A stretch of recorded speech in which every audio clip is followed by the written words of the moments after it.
সাগর পারে মাঝি তুমি রে,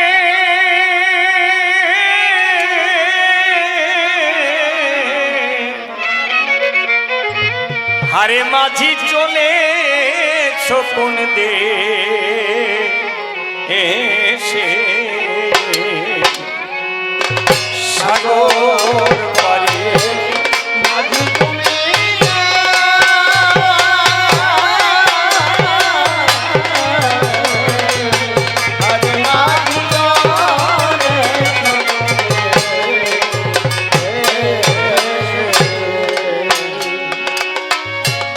लाल से बादाम तुले दिया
हाल मासाई माल माल पोछा दिया हरे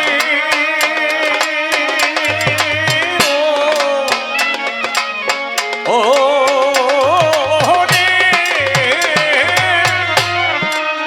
माझी तुम्हार चिकन मंजा दुले खोला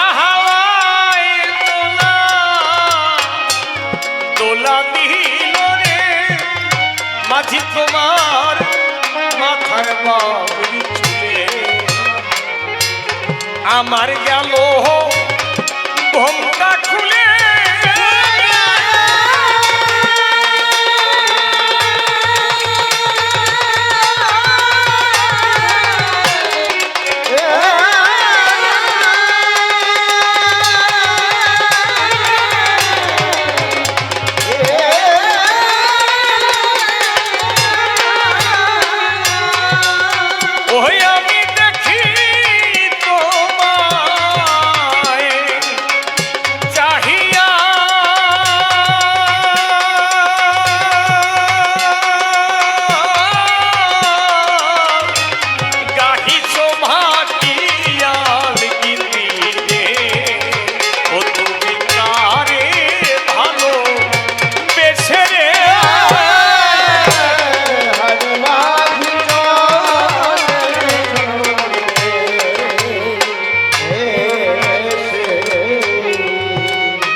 আর ভরা নদী গনের জোয়ারে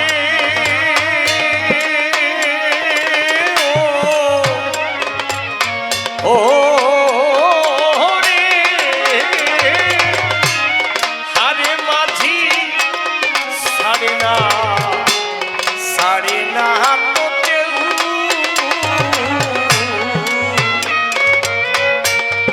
এমনি আমার বুকের মাঝে রে ওঠে দুকুল ভাঙা ঢেউ ভরা নদী গনের জোয়ারে ও রে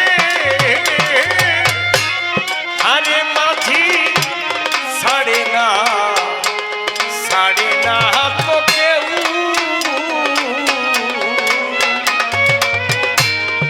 এমনি আমার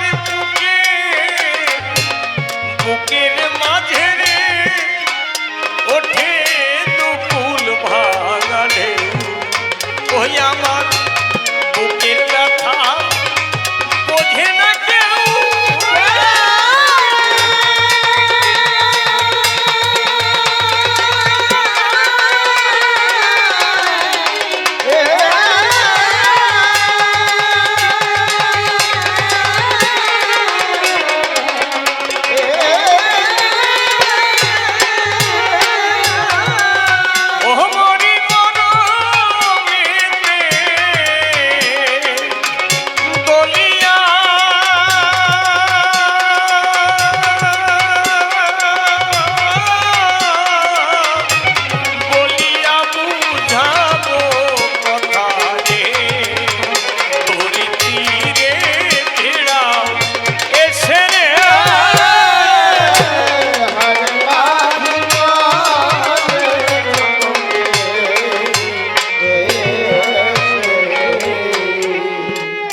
পাগল বিজয় বলছেন ভরা নদীর গনের জোয়ার আরে মাঝি ছাড়ে না তো কেউ। আপনারা যারা পূর্ববঙ্গের মানুষ তারা জানেন নদী মাতৃক বঙ্গ, বেশিরভাগ নৌকায় চলাচল করতে হবে। মানুষ গুনে চলতো, ভাটির সময় যদি ভাটির দিকে যেতে হতো নৌকো ছেড়ে দিত, আবার যদি জোয়ারের দিকে যেতে হতো তাহলে জোয়ারের প্রথম ভাগে নৌকা ছেড়ে দিলে অতি সহজে বিনা কষ্টে ঘাটে পৌঁছে যেত। তাই সময় থাকতে তোমাকে পথে নামতে হবে।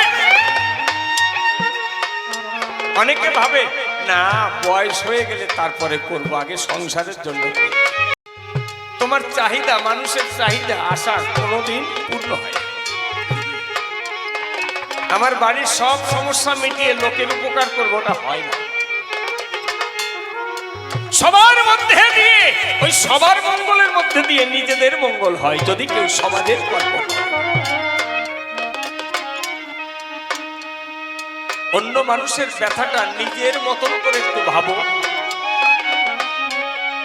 আমাকে যদি কেউ আঘাত করে আমার ব্যথা লাগে, আমাকে যদি একটি কটু কথা কেউ বলে আমার খারাপ লাগে, তাহলে আমিও কাউকে আঘাত করব না, আমিও কাউকে কটু কথা বলবো না, তার পাশে দাঁড়িয়ে তার সহযোগিতা করবার জন্য চেষ্টা করব। এই মনোভাব নিয়ে চলতে হবে, ঠাকুরের দর্শন নিয়ে। তাই কবি লিখেছেন সকলে পিপাসা মিটায় রে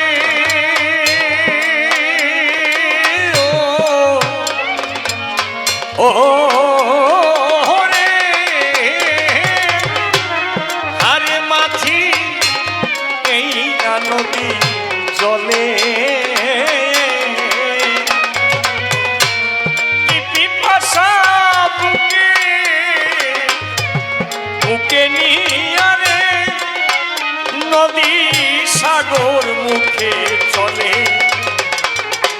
ও তার কুলে আঘাত দিয়া বলে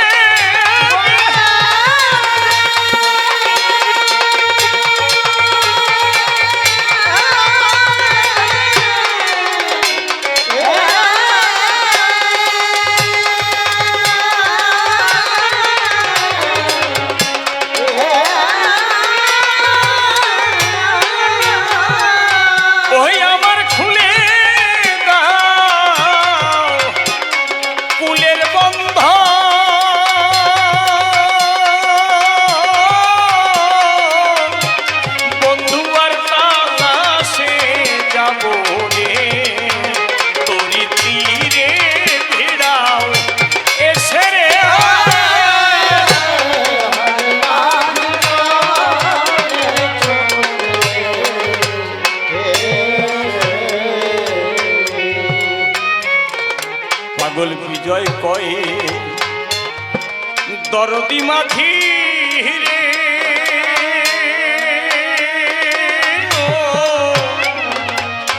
ও